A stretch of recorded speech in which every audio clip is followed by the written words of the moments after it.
It is a little bit of a delay. Okay.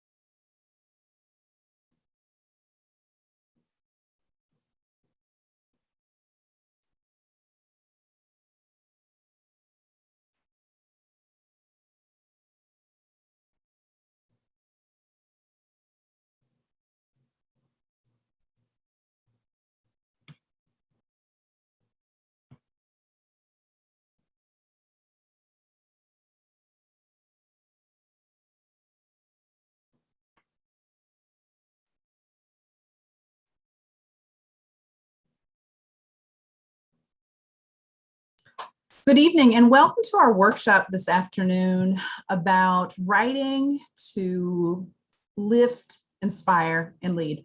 We're going to give a brief workshop about the journal that will be unveiled this spring. We're super excited about HELP's journal, which is Decon, the Journal for HBCU Leadership. And so this evening I want to be able to present to you with my co-editor just some insight as to how to prepare yourself for submission to our journal. Okay. So our co-editors include myself, Dr. Erin Lynch, as well as Dr. Tashia Bradley, who you probably saw earlier on a phenomenal panel talking about the writing process, the pitfalls, the successes. And so Dr. Bradley is going to talk to us briefly about the vision for this journal, its functionality, and its purpose.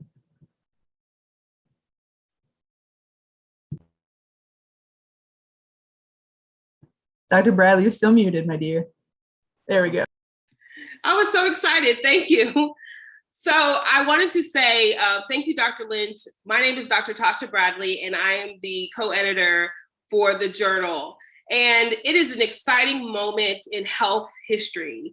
Health, as you may or may not know, is an organization that supports persons who work in HBCUs or are persons who are interested in ensuring the life and the stories and the experiences of HBCUs. And so our journal is an opportunity or an extension of that, which provides for you all that are scholars, you all that are emerging scholars, and for you all that are thinking about being scholars, an opportunity to be able to tell your stories or tell the story of HBCUs through the journal.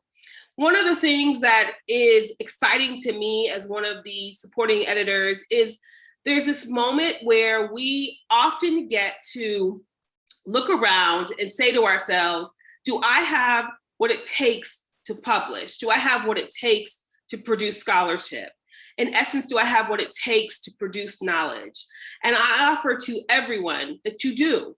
And particularly those of you that are working at HBCUs, it is our duty to identify ways to produce scholarship. It is our duty to identify ways to support one another in producing that. And so today, that is partly why we've come together, is to help and make sure that you all see yourselves as scholars, that you all understand what's available to you, and most importantly, that you are able to participate in our vision and encourage others to also become part of this conversation around HBCUs and scholarship.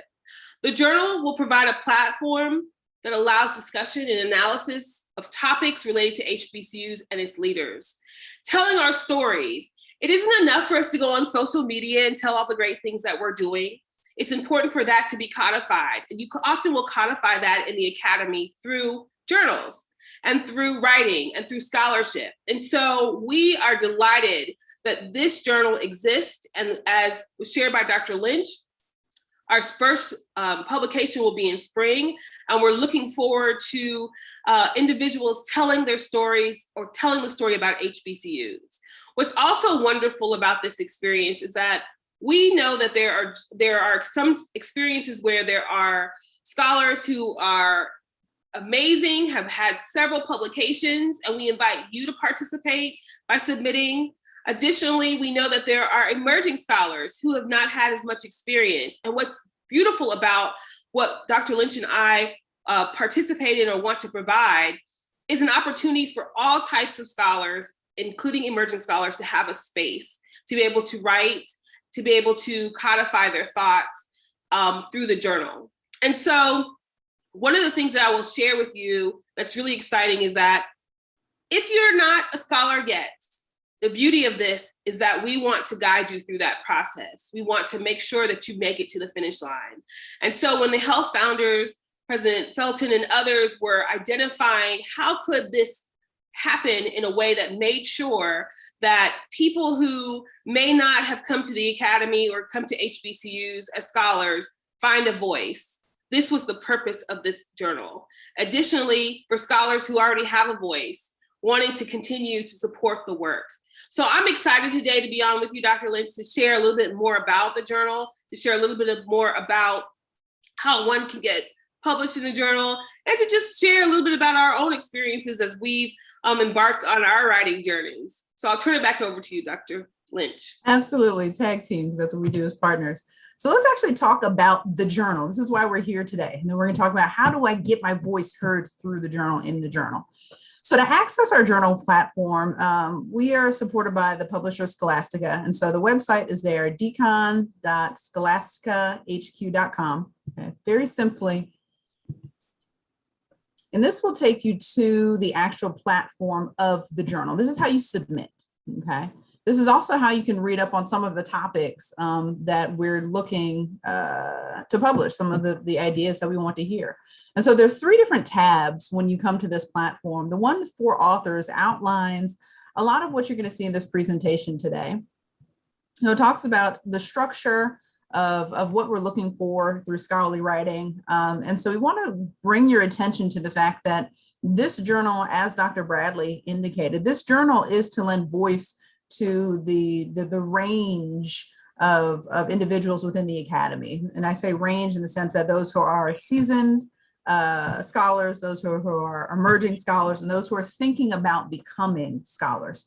And so in that, we have also a range of options through which you can submit. So you can do articles, you can do essays, opinion pieces or op-eds, book reviews. This journal is really intended for us to lend voice to those of us who are in the space of leadership for HBCUs. And so page lengths, word lengths are there for you as well. And some sample topics that you'll see later on in the presentation as well.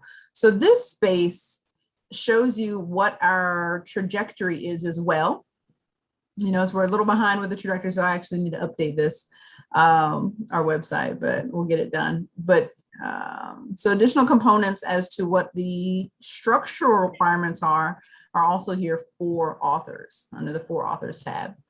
Now, the editorial board tab, these are the peers who will be providing feedback and support toward the shaping of your scholarly efforts. And we want it to be very, very clear and well understood that this journal is intended to support the voice of those who are engaged in this space and in this work, because we know that what we do has both an American and a global influence. And so we want to make sure that we are very, very adamant that this is the purpose of this journal. This journal is to be able to provide voice. And so the level of effort that we will provide as an editorial board is to support that endeavor, is to support you having a voice through scholarly publication. And so the board is comprised of a number of content and methodological experts. We have qualitative researchers, we have assessment and quantitative researchers, we have program and operations experts, we have senior leadership, mid-level leadership, student affairs, and academic affairs. We just have a range of people on this editorial board who can help to support the cultivation of your work and your submissions. And then the last tab is still being built out. This is our About tab.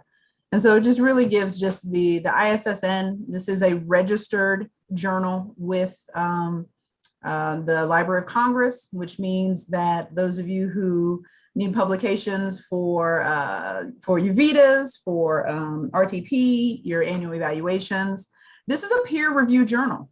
Okay, this is a blinded peer review journal. And so your work will go through that peer review process. that is, highly respected, and I say that, in the academic environment. Dr. Bradley, anything you want to add about the logistical? Yes, can you go back for me to the very front page of the, yes. And I wanted to, if you go down for me for 1 second, please. Oh, sorry. I wanted to ask the question around, as you were going through the description, decan. Let's make sure everybody knows which one is the correct one. Is it decan or decan? So I don't speak Twi, so I could not give you the appropriate pronunciation. I've been saying decan, but it could be decan. If there's anyone out there who does speak Twi, please let us know. Send us an email so that we are not butchering this beautiful language. But decan means to lead or to be first. So it is a phrase in the Twi language that means to lead or be first. And so that's what this journal is supposed to do, right? This is the intention of the journal. So we are the first to have this voice in this space. And we want to be able to help others, inspire others in that as well. So, and I thought that was important. That's why I stopped for a second, because, there's this opportunity for people to think about our existence prior to being enslaved, prior to the enslavement period in the Western Hemisphere. And so, we could simply have called it many a thing, but here is this title that references or reflects back to our presence in Africa as a people, as scholars in Africa, all of those things that I feel like now converge on this moment to have this amazing opportunity, Decan Journal here in this country at this point, and to make the nod back to Twi, to make the nod back to our ancestors, to be able to say we are reflecting on the possibility, we are walking on the ancestors' footsteps, to be able to say, today we want to present this to the world around that we are people who have come from brilliance, we are people who have come from intellectuals, we are people who have come from intelligence. And so here we are today being able to have health, be able to provide this journal to our community. And so it isn't simply, to me, I'm so excited because it's simply another manifestation of what I identify as being Black excellence. It's another manifestation of that. And so as you were talking, Dr. Lynch, about being able to, who are looking for, if you will, we're looking for you. We're looking for everyone. We're looking for people who have something to say. We're looking for people who haven't at this moment said it yet, but know that they're on the cusp of something and need a place and a space to be able to say it. As you shared, it's refereed. And the reason why we thought it to be important to be refereed is because this is scholarship. But you know what's unique about it is that refereed means that that's another set of peers who are going to be able to give you feedback, who are going to be able to encourage you, and who are going to be able to provide you with more connection around your work. We are looking at the idea of leadership and its relationship to various topics. So the other thing that's really important is oftentimes you'll find journals and the journals are very specific and are saying, we're only going to accept on this. We have broadened it to the idea of the broad concept or the broad understanding of HBCUs, because we also want to create a space that ensures that what we're doing in HBCUs is recorded. And that's important as well. Having a space where the things that people are doing is put to paper and put out there for the rest of the world to see is a way to remind people. I'm not into legitimizing, but I'm into reminding people. But to remind people of who we are, what we've contributed, and what we continue to contribute. Absolutely. So it's really exciting. Absolutely. So now that you've seen where the journal is housed, let's talk about that process of getting into the journal. And so, Dr. Bradley, we're going to build upon that panel that you had earlier and some of those conversations that you and your fellow panelists had around this area of writing, right, about scholarly creation through publication. And so let's talk about some of the strategies to really jumpstart your writing process. Now that you know where to find the journal, let's have some content to be able to put into the journal, right? So Dr. Bradley, what does that process look like for you at the onset? So full transparency, I hate writing, just so everybody knows, okay? And that's why, to me, this journal is so important, because it provides a space for people like me, right? And for other people who love writing. But there's something about the ways in which we have been taught, particularly as a Black woman, who was oftentimes in predominantly white spaces, about our writing and our relationship with writing. That writing was for a particular type of person. It was for those who had something to say. And as a Black woman, you didn't really have anything to say, right? As a stereotype. And so when I think about opportunities and spaces like this that are not going to judge me based upon this idea that, you know, you're not writing like a certain type of scholar, or you're not teaching in a classroom, so therefore you cannot, but rather are saying, we want to hear your voice. We want your voice on paper. And one of the things that's often for me was the hardest with writing, and I think about my dissertation, I think about chapters that I've written for other things, was the idea that it had to be perfect. And we talked about this a little bit earlier in the other panel discussion, but the idea that it had to be perfect. And so you didn't want anybody to critique your work because it was your work. It was personal, right? You put time in it, put energy in it. And so now I'm going to hand it off to someone and they're going to tell me everything. And look, I have a red pen. I'm one of the very few people in the world still with red pens, marking stuff up, right? And then giving it back to you and saying, here's all the things you can fix. But I always argue, if I knew how to fix it, I wouldn't have done it from the very beginning. And so to me, writing is such a personal experience that you have to be in a place, a safe place, in order to turn your work over to someone and trust that they're going to be honest with you, but trust they're going to be honest with you in a way that is supportive. And that's how I come to the journal, is that I want to be able to encourage scholars. I want to encourage emerging scholars to keep going, to keep trying, to keep doing this so that your voice can be heard, because I think your voice is so important. And not to use it as a space to exclude, but rather to use it as a space to include. And I think that that's often the difference between journals, is that a lot of times the journals only have so many pages that they can do. And so if you're not, you know, the best of the best of the best of the best, then your work can't get in there. And I think the other thing about writing is that sometimes people tell you that what you have to say is not important. And I would challenge people to understand, particularly in the HBCU space, that the way that HBCUs are going to thrive, notice I didn't say survive, thrive, is that people have to come to the table understanding that your voice is important and that your observations, that your recording of things is really important. So for me, writing is a very personal experience. It is one, my strategy around it is to get outside of my head. To first, when I'm going to start writing, to say to myself, somebody else somewhere around the world has something to say too, and they put it on a sheet of paper, and why can't I put it on a sheet of paper? Now, whether it gets submitted is a whole nother conversation. So we'll talk about that in a second. But, you know, I had some really good advice from a person, and they literally told me that every morning when you get up, just write. Don't correct yourself, just write.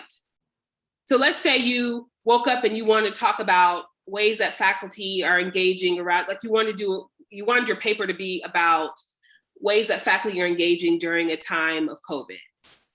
And so it's a very technical title, and maybe it could be very technical. Just start writing. Have paper by your bed. Have paper. So when you first wake up, because I don't know about you, but when I first wake up, that's when I'm clearest. If you want me to understand the world, then you talk to me very first when I wake up. By the end of the day, writing, you're not going to get as clear. So that's the first thing I would say to jumpstart, is just to write. Just get on paper. Don't reflect on it. Don't say to yourself, this is incorrect. Just write. Just write. What about you, Dr. Lynch? So I come from it from a very, very different perspective because I have an English degree. So, that makes a difference. Yeah, that makes a big difference. One with comfort level, right, in writing, and then frequency of writing, right? So I have a very, very different perspective, and the bulk of what I do in grant development and grant writing is scholarly writing. So I'm doing this constantly. I mean, constantly. So I have a very different comfort level. And because I submit so many grant proposals, I get a lot of rejection. So my skin is a little different, right, when it comes to getting scholarly feedback, because I get it a lot.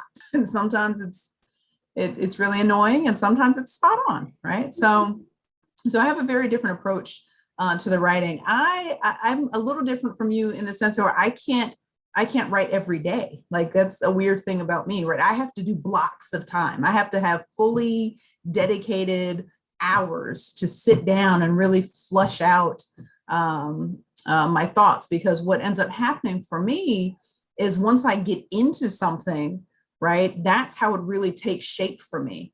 And so I don't want to stop that process. I don't want to stop that flow.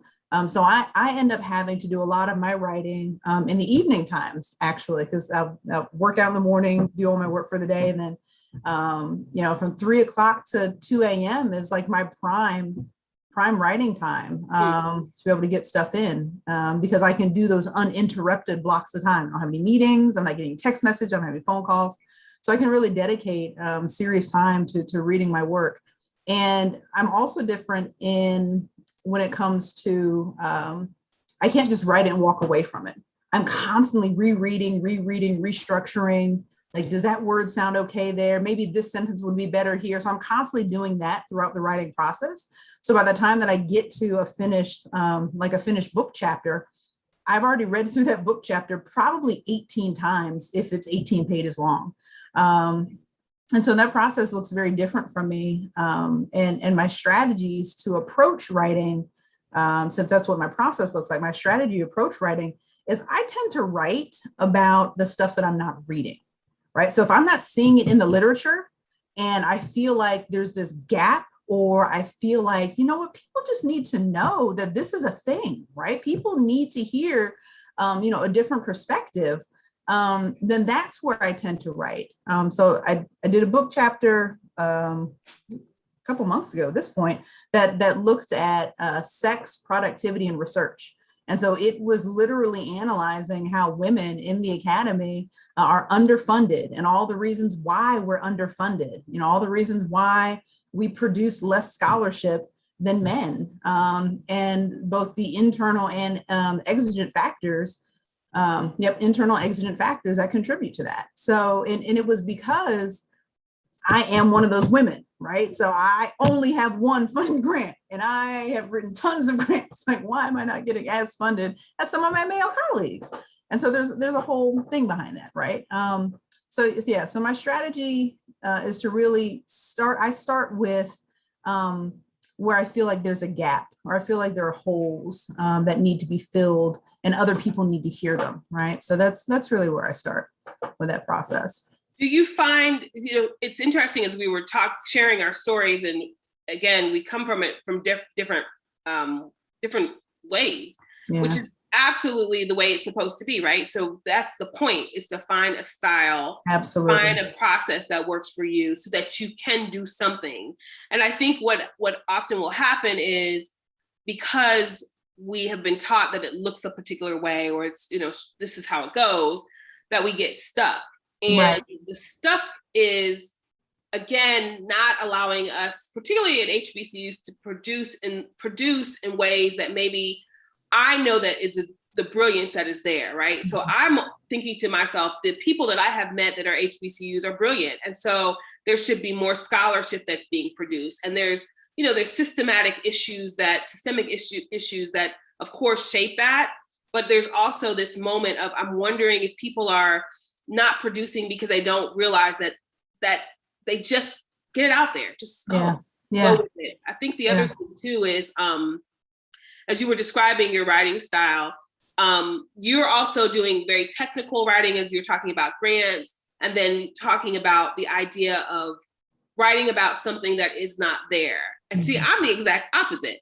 So I write about things that, and this is actually, it's not an opposite, it's a different style. So I shouldn't have said it that way. But I write about things.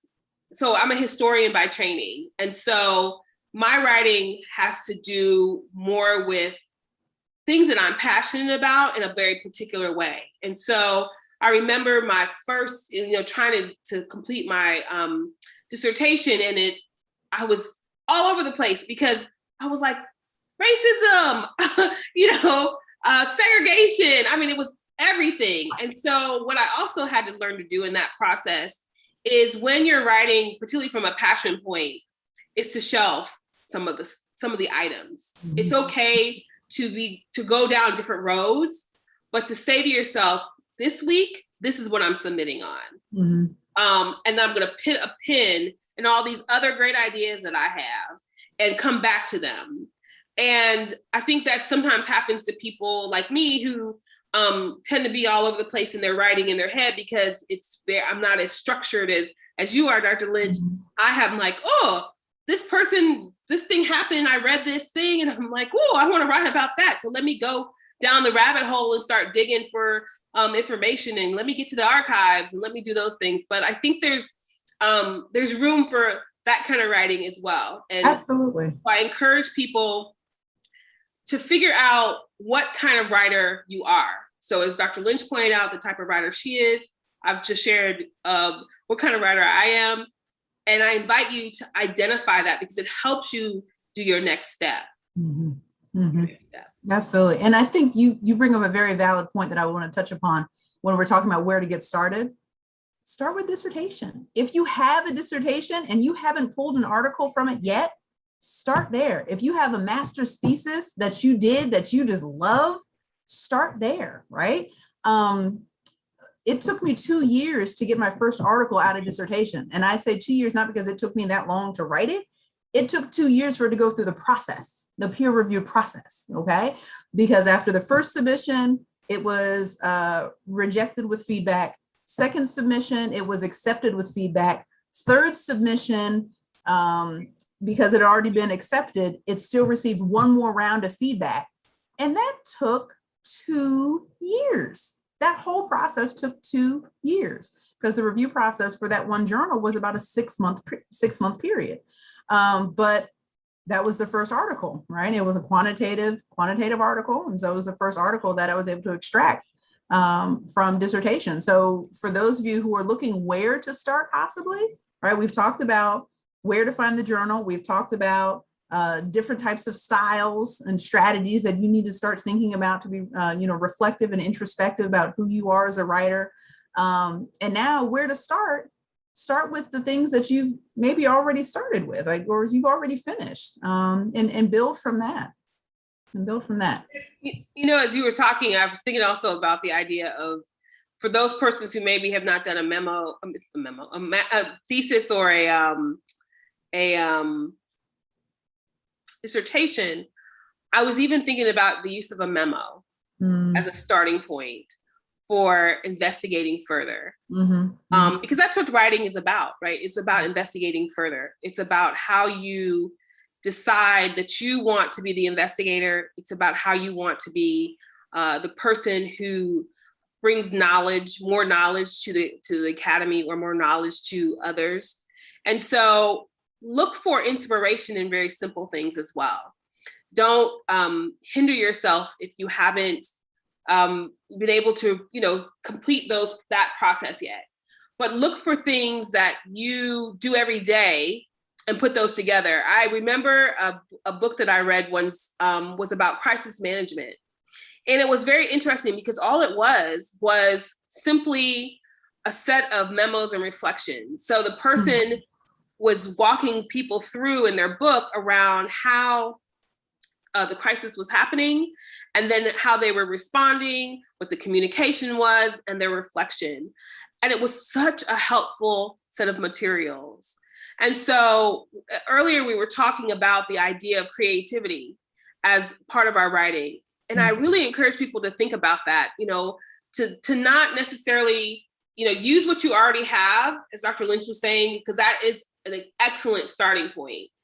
But then for those that may not have that, to think about how you can create something that maybe nobody else has thought of.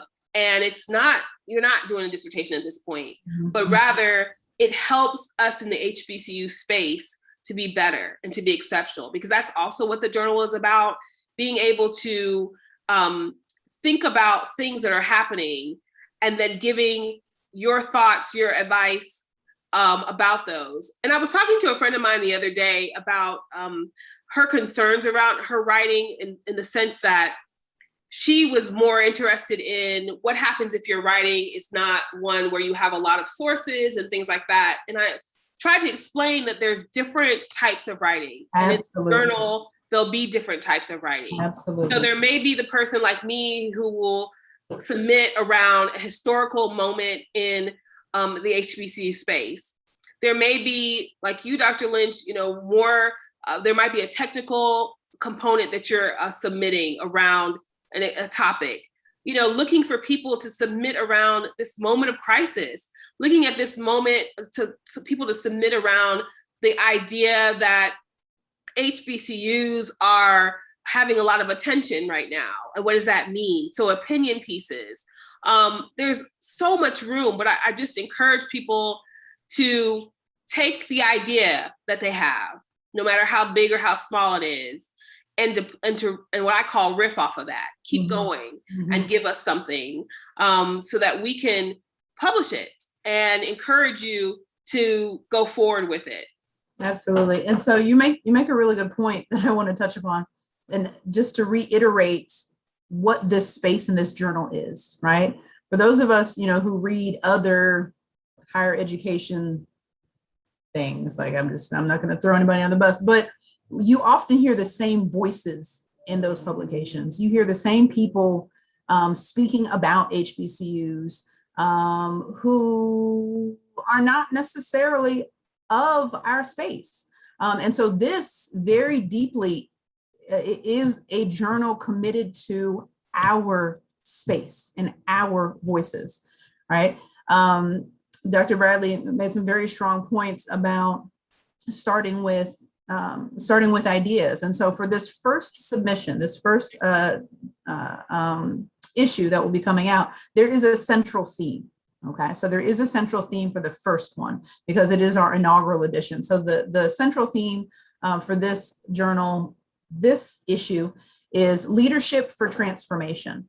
The leadership for transformation. And as Dr. Bradley touched upon, we are in this state of transformation. We are in this state of flux. And so what does that mean for us as HBCUs? And what can you contribute to that discussion, to the thoughts around that topic? The remaining journals, we will have special called journals, of course, but the remaining journals will center around inspiring, leading, and lifting. So pieces that are central to inspiring others, to lifting others, and leading others. So those will be the other three themes that you will see in every issue. Every single issue will have those three themes. And so this is why you can start with all of those ideas that don't necessarily have to be the quantitative, methodologically grounded research that I enjoy doing, because all of those contributions are really, really important. And so our timeline for this June submission, we've been getting some emails about when do I submit? When do I submit? Right now. Submit right now. So, because again, our review process is a very heavy-handed process. It's a very supportive process. So when you submit, we will then direct it toward the referee process. We will then direct it toward one of our editorial board review members.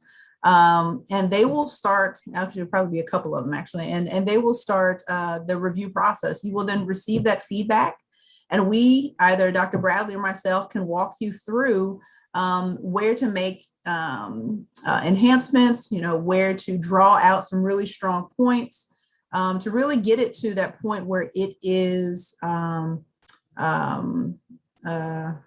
publishable. Now, this is how I was to put it, where it will be able to contribute to this space. And so that window for submission is right now. Like we're doing it right now, so that we can hit our feedback window about 6 to 8 weeks, and then have a June submission. After this initial, we will have rolling submission. So you can submit at any time. There will be no window. You submit at any point, and we will go through the review process throughout the entire calendar year, and start lining up the publications for the subsequent issues. The intent is that we would publish 3 times a year, but depending on the response, we might actually have more issues than the 3 times a year. So I'm hoping for that for sure, because the more that we can share each other's voices, I think the stronger we will be collectively. So, Dr. Bradley, anything you want to add to? Yeah. So, as you were talking about the submissions and submitting, I want to offer to those of you that are maybe on the fence or not sure, or maybe you are sure, that you're welcome to reach out to us beforehand, before you do a submission. And let's talk. Let's talk about what you're doing, how you're doing it, and we can on the front end support what you're doing to get you to the point of publication, or to continue to push it through.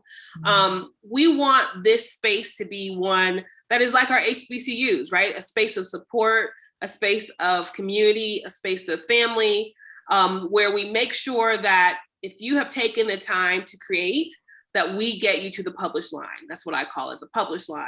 Mm-hmm. And so we are sincere when we say to you that is the goal, is that do not ever think to yourself, your work is not good enough. One of the things that a panelist earlier said today was there's oftentimes that things are being submitted that are not good, and people are submitting them with confidence. Here, if you submit something and it's not good, we're going to work with you to get it to the point that it needs to be. Mm-hmm. It's a non-judgment zone.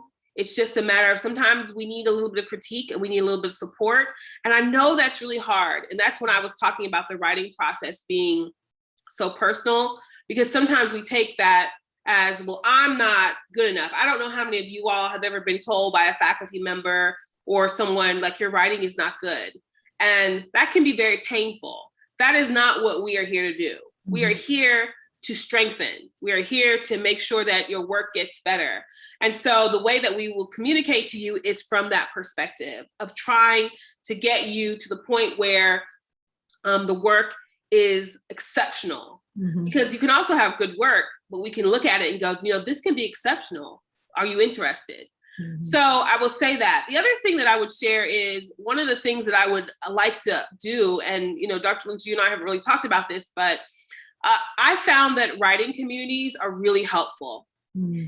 And if you're interested in participating in a weekend writing experience, whether that is, right now a virtual moment, or it may be something that we can in the future do together in what is that?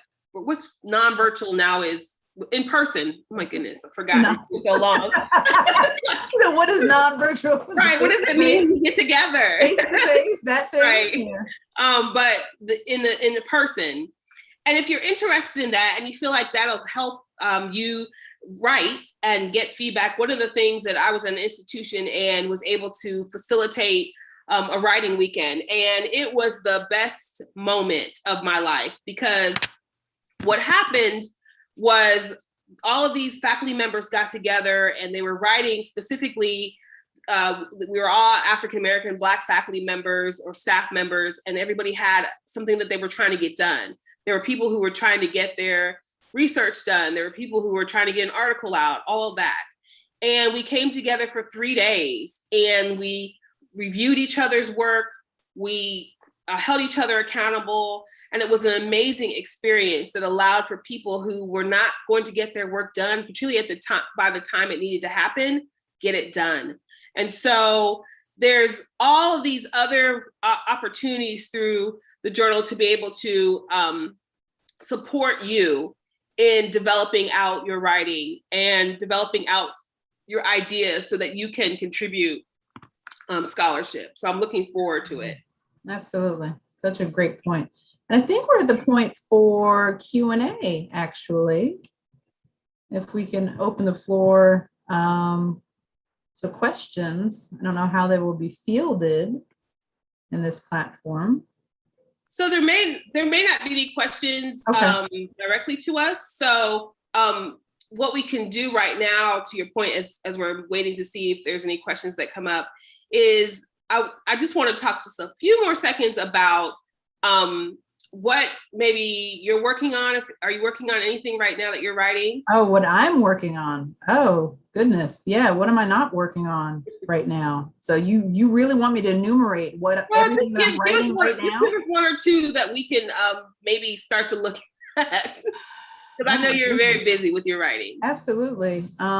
So I am, so my personal writing, I'll talk about personal writing and then my grant writing. I'll start with the grant writing. So grant writing, I'm working on 2 proposals right now.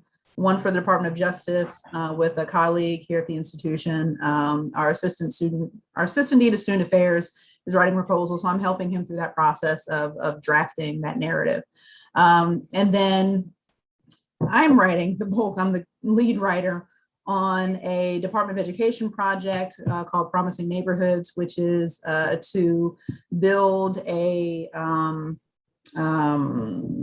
spectrum of support services for low-income urban communities here within Winston-Salem. And so it really integrates the research technical writing as well as the story shaping of why there's this need.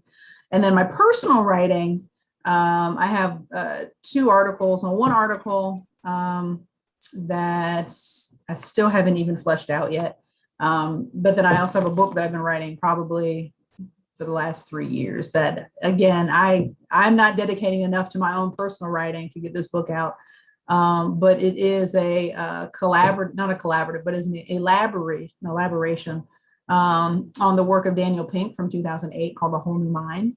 And so this book is the whole new mind of HBCUs. And it's really looking at how we in this HBCU leadership space can cultivate intellectual capital, culture and community building, and divesting ourselves from this right brain, left brain thinking to create more innovative environments, which feeds into the research productivity piece, which is what I'm researching, is research productivity at HBCUs. And so it's all connected in that way. So what about you? What are you working on right now, Dr. Bradley? Well, got a couple things, but I've been working for some time on a book called The Devil Must Have Sent You Here to Kill Me. Okay. It's a nod to my grandmother who once uttered those words. Lovely woman, passed at 107. And at her 99th birthday, we were trying to give her a surprise party. I wouldn't recommend that for persons.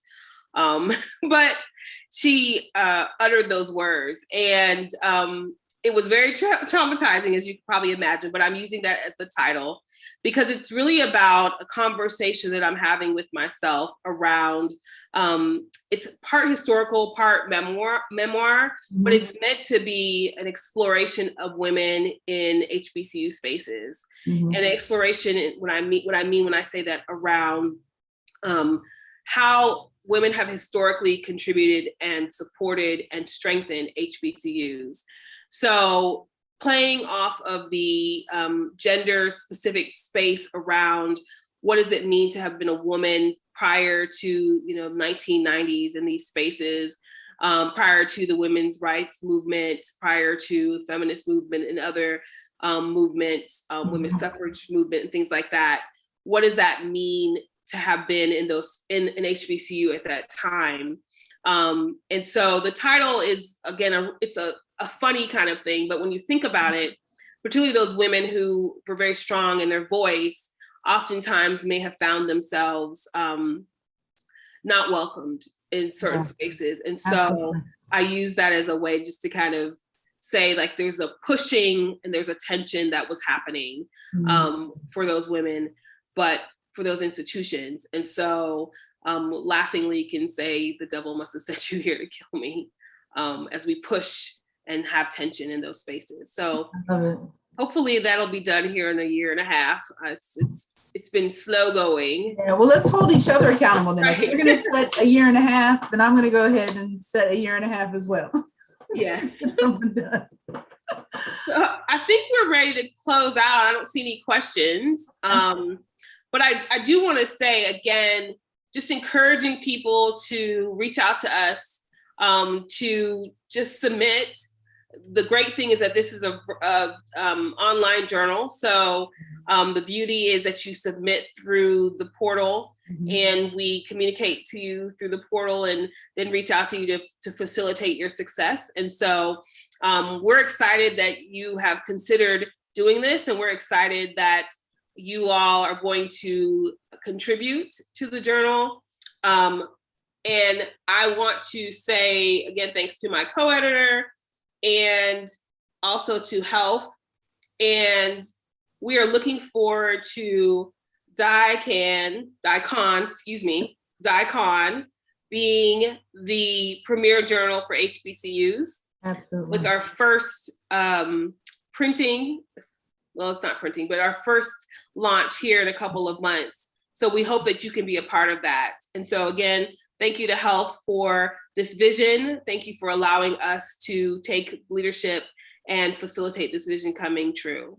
Absolutely. And I'm going to throw this in. You can get printed versions though. Yes. So for those who like to hang their work in their offices and such, or have copies laying around, you can get a printed copy of your article.